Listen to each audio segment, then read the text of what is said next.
She clinked her glass, twice, and stood up, tipsy but theatrical, already halfway into her fourth overpriced spritz. "Everyone," Sophia said, holding court like some B-list queen with her followers in sequined dresses and bad opinions. "Let's give it up for my charity project over here." She waved her manicured hand at me without looking. "Can you believe I let this take me out? Look at him. Be grateful I even dated you, Mark." Laughter. Actual, shrill, unfiltered laughter from around the table. One of her friends choked on a shrimp. Another clapped. I didn't move, didn't blink. I just kept holding the damn champagne flute I'd raised 2 minutes earlier when I toasted her, said she deserved the world, and called her the strongest woman I knew. "Real men," she added, smirking. "Don't flinch." Then she did something I didn't expect, even from her. She leaned in and kissed her friend Oliver, on the cheek, sure, but long enough to send a message. Then she turned on her heel and strutted out like it was the runway finale at Fashion Week. Her 15 friends, hyped up on Prosecco and the smell of someone else's downfall, followed in a giggling parade of heels, perfume, and entitlement. The check came in 2 minutes later, $2,312.16 to be exact, not including tip. I looked at the server. She looked at me the way you look at roadkill, uncomfortable, but mostly just sad. I didn't argue, didn't ask if anyone was coming back. I didn't call Sophia. I didn't speak a single word, just pulled out my card, paid, and snapped a photo of the receipt. Not for the amount, not for revenge, but because it was the precise moment I stopped pretending I didn't already know who she was, and who I really was. Most men would have been destroyed, embarrassed, furious. Me? I went home, quietly. I changed out of the suit I'd pressed that morning for her, tossed the flowers I'd brought, untouched, into the kitchen trash. They wilted faster than she did. Then I opened my laptop and clicked on a black icon she never noticed on my desktop, not once in 2 years. Inside it, folders named comms, evidence, transfer, exit. I uploaded the receipt, named it Catalyst, checked the box that said execute level 2, then shut the screen. She was on a rooftop by then. I saw her Instagram story before I logged off, her posing between two of her guests, middle fingers up, captioned, "Good riddance, real ones only." I didn't react, didn't rage. I just watched the clock tick toward midnight and went to bed. And maybe while you're listening, hit that follow button. More than 97% of you don't, and it's what helps our team keep building stories like this. And trust me, this one, it goes deep. Anyway, by the time I woke up, Sophia had 139 missed calls, but none were from me. The house was dead quiet when I walked in, but it felt louder than that restaurant ever did. The hum of the fridge, the creak of the stairs, the quiet groan of a house that had seen too much loyalty go unrewarded. I stepped out of my shoes like I was shedding skin, shirt off, tie loosened. The flowers still sat in the passenger seat of my car, wilted now, like the version of me I left at that table. I sat down at my desk, clicked the lamp on, then tapped my finger once on the corner of the keyboard where the black key with no label sat flush with the others. A quiet beep, a hidden screen, and just like that, everything she thought she knew about me evaporated. The interface was matte black, no color, no bloat, no reminders of likes or shares or dopamine hits, just clean folders and precise names. Comms, evidence, transfer, exit. Nothing flashy, just functional, deliberate. I opened evidence, dragged the photo of the receipt into it. The app tagged it with time, GPS, metadata. I typed a label, Catalyst. It auto-stamped the moment down to the millisecond. Then it gave me a prompt. Trigger response? I hovered over it for a beat, then clicked. Execute level 2. The screen flashed once, then went still again. Quiet. Meanwhile, miles away, Sophia was on some rooftop in a borrowed dress, surrounded by people whose laughter had a half-life of 5 minutes. The videos had already started going up, her leaning into the camera, shouting, "Real men don't flinch," with a champagne flute in one hand and the audacity of a con artist in the other. Her DMs were a storm of, "And you savage." She posted a boomerang of herself tossing a napkin over her shoulder. Caption, "Taking out the trash." Every story was a timestamp, every laugh, an admission, every angle, evidence. But here's the thing about people like Sophia. They think the world is watching now. They never wonder who was watching before. At exactly 11:38 p.m., I closed the laptop. No dramatic music, no sinister grin, just a man who knew where the exits were because he'd built the blueprint. She thought I was some nobody with good manners and bad suits. She never asked why I never Googled her, Never asked what I used to do before I started consulting. Never noticed the phone I didn't carry, or the way her card kept getting pre-approved when she said her credit was bad. She never noticed what was missing. And now, she'd start to feel it. I slept well that night. No dreams, no interruptions. But across the city, her phone began to vibrate. Slowly at first, then more urgently. By sunrise, she had 139 missed calls, 3 group chats she couldn't access, 2 event RSVPs mysteriously closed, and a refund alert for a deposit she didn't remember placing, vanished. She thought it was a glitch, but no, it was a man with a long memory, and for the first time, she was about to learn what it means when the quiet one doesn't flinch, because he doesn't have to. Amber was the kind of woman who never whispered. Her entire personality was volume. At dinner, she'd been the one laughing loudest when Sophia made that crack about real men. She even added, "Well, at least he's generous. Look at that bottle of wine." The one I ordered, not because I was trying to impress them, but because I already knew what was coming. 2 days later, Amber's laugh dried up in the span of one call. She was at her usual Wednesday shoot, a cold, echoey warehouse with fitness gear scattered around like stage props, when her phone rang. Caller ID, her agent, Denise, standard, except Denise never called during a shoot. "Amber, we need to talk," Denise said, voice clipped. Amber blinked. "Okay, what's up?" "The Pure Vital contract. It's been placed on hold." Amber snorted. "What? Why?" "They flagged reputational concerns." "What concerns?" A pause. "They're circulating a clip from the restaurant. You're on camera, Amber, laughing, making comments about someone's appearance. There's audio." Amber went pale. "It was a private dinner." "No, it wasn't. The venue confirmed the footage is legal. Someone booked the table and had consent waivers signed in advance." "Amber, they're saying this could affect your entire client stack." By noon, her face wasn't in a gym. It was in an HR inbox. She didn't call Sophia. She didn't text her. She just went silent. And she wasn't the only one. Across town, Sophia's cousin Damon was losing hair over a different mess. He ran a shaky wellness startup funded mostly through influencer events, silent investors, and Sophia's gift of overstated promises.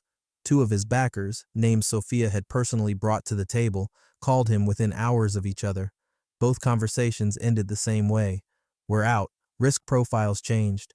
Damon demanded specifics. One said, "We've been advised there could be legal entanglements if we remain affiliated with Sophia's group." Damon called Sophia. She didn't answer. He texted, "What did you do?" She replied, "What are you talking about?" His typing bubble appeared, then disappeared. No more messages. Sophia, already spiraling, pulled up her group chat, the dinner group, 15 girls. She typed fast. "Is anyone else getting weird messages? Something's happening. Amber, Claire, Lexi, please tell me this is just a prank or something." No one replied. 10 minutes later, Claire left the group. Lexi went offline. Amber blocked her. Blocked. Not muted. Not ghosted. Blocked. Sophia's fingers hovered over her screen like she'd just discovered her house key no longer fit the door. She tried calling. Amber didn't answer. She messaged again. Nothing. She checked Amber's Instagram. All mutual photos from the dinner. Gone. She checked Lexi's. Her tag had been removed. That dinner? The one she called her power circle? The one she bragged about for weeks?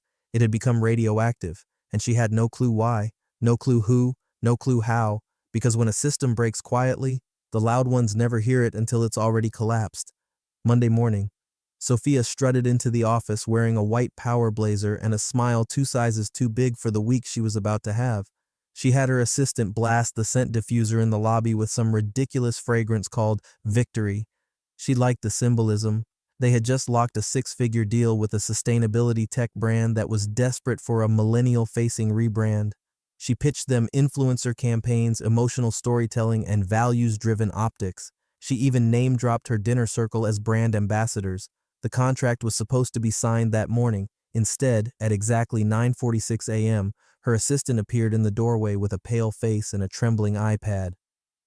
Sophia, there's an email from Unified Legal. It's urgent." Sophia waved her off. "Have them route it to compliance.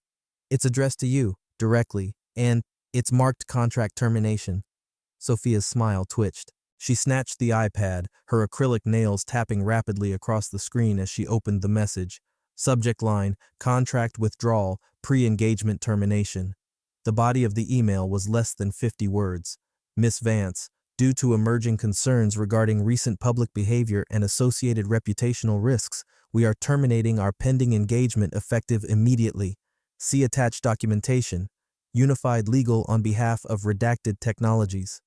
Sophia's throat tightened. She tapped the file attachment. It was a video. Her hand froze before it even loaded. There she was, centered perfectly in frame, seated at the long restaurant table, raising her glass with a mocking smile. Audio crisp, visuals stable. She was saying it again as clearly as if she were in the room. Be grateful I even dated you. Look at him. The laughter followed. Every face at the table was visible, but the clip didn't stop there. Next, it cut to a screen capture of headlines. When leaders mock, the hidden cost of a toxic brand voice. Optics matter, why CEOs are being held accountable. Then, a soft fade to black. No watermark, no glitching, no shaky angles.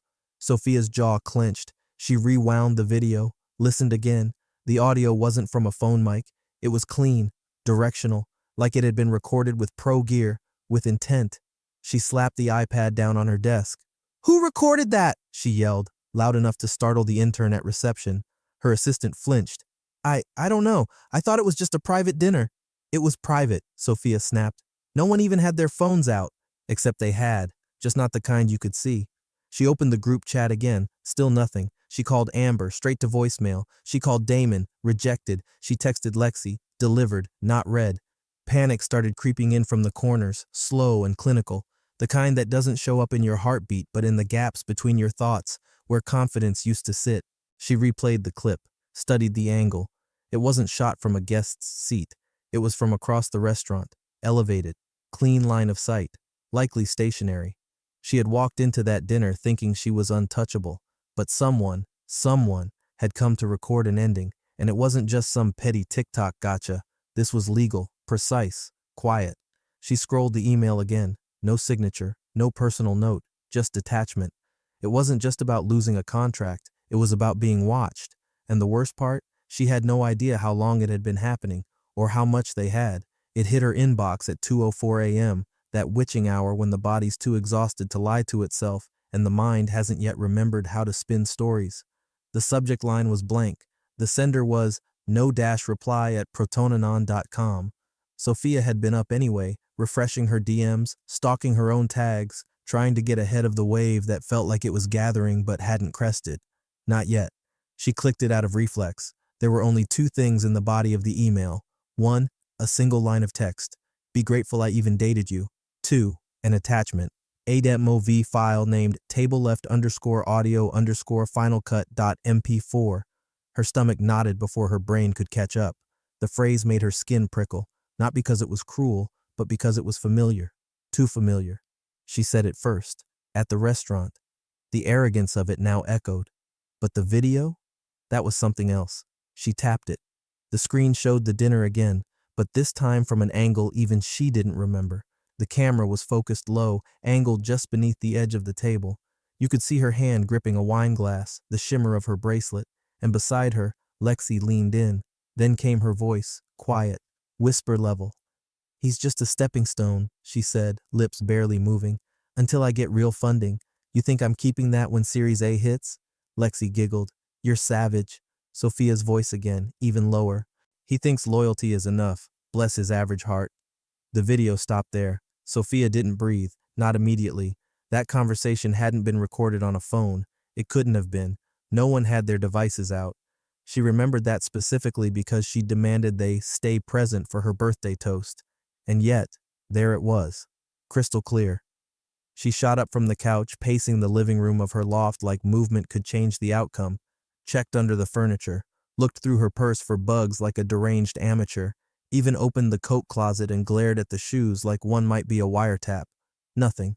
Of course. She called Lexi. Voicemail. "Call me right now," she hissed into the mic. "We need to talk. Something's wrong." She didn't say what. Couldn't. Because suddenly, none of it made sense, except one thing.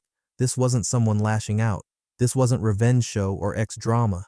This wasn't a leak. It was a sequence, planned, executed, timed. She sat down, then stood up again.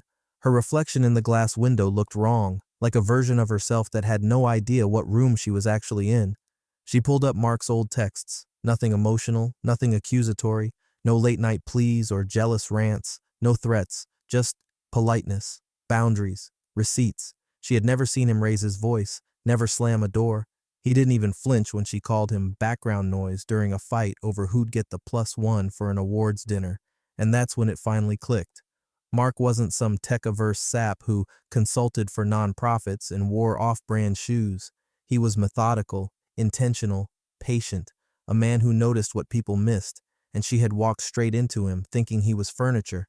Now, she was the one being arranged, piece by piece, and something told her that clip, it wasn't even the worst one.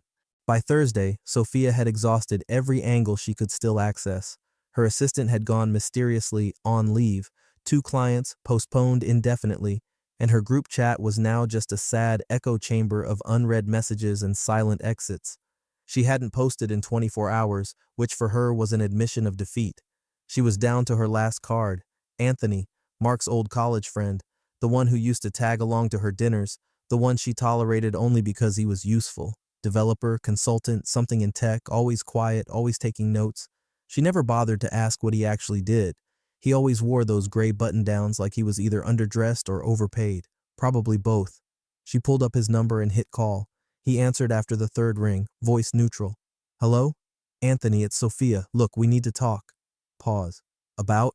You know what's going on. It's Mark. This thing he's doing, it's out of control. You know he's dangerous. He's making me look like... Anthony exhaled through the receiver. It wasn't tired. It was disappointed. Stop, he said. Just stop. Sophia blinked. What? No. Listen, I didn't mean... You called him ugly, Sophia, in front of 15 people, then walked out and left him with a bill like it was some kind of PR stunt for your next round of branding. Her voice dropped. It wasn't like that. I watched the footage, the edited version, the one that cut between your words and screenshots of every pitch deck you ever used his name to boost. I recognized half the images. I helped him build them. She felt the color drain from her face. Anthony kept going, tone sharpening. He paid for your career's coffin. I'm just here for the funeral. Click. That was it. No coddling. No, we've all made mistakes. No strategic distancing. Just click. She stared at her screen like it had betrayed her. Within the hour, Anthony updated his LinkedIn. No names. Just this. Sometimes the quiet ones were building the walls you now scream behind.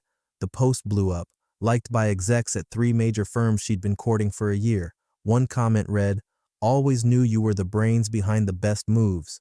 Another, this hits harder than half the leadership books on my shelf. She messaged him. No response. She tried DMing from a backup account. Blocked. In one long afternoon, she watched the last person who might have vouched for her publicly flip the narrative and do it with elegance. Not slander, not rage, just precision. She poured herself a drink, didn't taste it. She stared out over the skyline, realizing for the first time that the altitude she once bragged about was built on scaffolding someone else owned, and the scaffolding was being disassembled, quietly, intentionally, by a man she mocked in a room he recorded, and now, even the people who once clapped for her had started clapping against her. The retreat was supposed to be her comeback, a glossy, sun-drenched escape for changemakers and digital leaders. The press kit was obnoxiously well-designed, gold gradients, aerial drone shots of the cliffside resort, buzzwords like healing spaces, brand elevation, feminine legacy. Sophia called it the reset. She sent personalized invites to select influencers, most of whom had already collaborated with her brand before. It wasn't just about rebuilding her reputation. It was about drowning out the noise, the narrative, the whispers. She wanted new content, new headlines, new hashtags, something that didn't involve receipts and silent X's with long-range microphones. And for a brief moment, it looked like it would work. Sponsors lined up, wellness brands, cold-pressed juice startups, a retreat wear company desperate for exposure. RSVPs came in, hotel suites were blocked. Sophia even booked a helicopter flyover for arrival content. But then, 3 days before the big launch, the first influencer dropped out. Sasha, mid-tier, polished, 2.3 M followers. Her email was short. Unfortunately, due to recent social developments and conflicting brand optics, I'll be withdrawing. Refund not necessary. Please remove all references to me immediately. Sophia read it twice, then 3 more times. She hadn't even posted about the retreat yet. How the hell had Sasha known? Then the second one dropped. Amelia, bigger account, more reach. She didn't email, she tweeted. A single post, just an image. A screenshot of Sophia at the dinner table, mouth mid-smirk, champagne raised, captioned in bold white text, "Be grateful I even dated you." And underneath, Amelia added her own line, "Ugly men don't forget, and sometimes they own the venue." The post racked up 80,000 likes in 5 hours. Comments like, "Wait till you find out who funded the healing weekend. This gonna age like almond milk in the sun. Someone's about to get namaste'd into bankruptcy." Sophia's palms started sweating. She opened her laptop, pulled up the lease agreement. The venue had been finalized a month prior through an LLC, Chrysalis Events Limited. She remembered the name vaguely from a referral, some mid-tier holding entity specializing in boutique hospitality. She never looked deeper. But now she did. She traced it back. LLC to holding to a silent partner. The paper trail wasn't long. It was clean. Too clean. She opened the filing records. Managing partner, M.T. Graves. She blinked, scrolled, read it again. M.T. Graves, Mark, Theodore, Graves. Her stomach dropped like a trapdoor opened beneath her ribcage. She laughed, once, short, hollow, because of course he owned it. Of course he let her plan her resurrection tour in a building he legally controlled. Of course he let her PR team send contracts, take photos, film interviews on his grounds. Every RSVP was another invitation into the house he built. Every drone shot, capturing a view she didn't own. Every reset affirmation she'd planned was scheduled to play on speakers hardwired by a man she'd once called irrelevant. She ran her fingers through her hair. Her inbox was already lighting up with questions from sponsors, rumors, concerns, and in every email the phrase came back like a haunting chorus. Brand optics. She stared at the lease again. He didn't even hide it. He wanted her to find it after she was too far in to fix it. The retreat wasn't collapsing. It had been built to collapse. She just showed up to host it. The resort was even more beautiful in person. That's what made it worse. Sophia stepped out of her car like a general arriving on the battlefield 2 hours after the war ended. The sun was sharp, vindictive. The ocean breeze didn't soothe, it mocked. Her assistant had quit that morning, citing an immediate values misalignment, whatever that meant. The helicopter company pulled out at dawn. The smoothie sponsor ghosted her completely. Now she was here, alone, in Louboutins, digging into the gravel of a cliffside retreat she thought she owned for the weekend. She stormed past the fountain, past the archway of jasmine-lined pergolas, and into the main building, ignoring the polite, clipped voice of the receptionist trying to greet her. "Ma'am, do you have an appointment?" "I need to speak with the owner," Sophia snapped, already halfway down the marble hall, heels echoing like a countdown. "Right now, it's urgent." The receptionist tried again. "I can call the director." "Do that." Exactly 7 minutes later, a woman appeared. Tall, poised, early 50s. The kind of woman who radiates competence, not a hair out of place, not a rush in her step. "Miss Vance," she said, smiling faintly. "I'm Helen, operations director. Let's talk in the garden office." "No, we're talking here," Sophia said, arms folded. Helen nodded once, unbothered. She handed Sophia a gray folder, thin, surgical. Sophia opened it, already scowling, already ready to perform outrage. Inside, a printed lease contract, her signature, the venue name, the LLC. Then, highlighted in soft blue, clause 12.3, termination due to reputation risk. Below it, stapled pages, screenshots of her quotes from the dinner, captions, comments, a legal opinion drafted by someone with her own PR materials attached. Then, at the bottom, a single quote typed in clean serif font. "You don't mock the architect of your own failure." Sophia's hands began to shake. I paid for this. This venue is booked. You can't just..." Helen tilted her head. "He can." "Who? Who is he?" Helen looked at her evenly. "You already know." Sophia felt the heat rush to her face, fury and fear colliding into something unstable. "This is illegal," she said. "This is sabotage. You're tanking my brand." Helen didn't flinch. She stepped forward slightly, voice quiet but resolute. "He never needed revenge, Miss Vance, just precision." Sophia froze. Helen smiled, just barely, and turned to leave.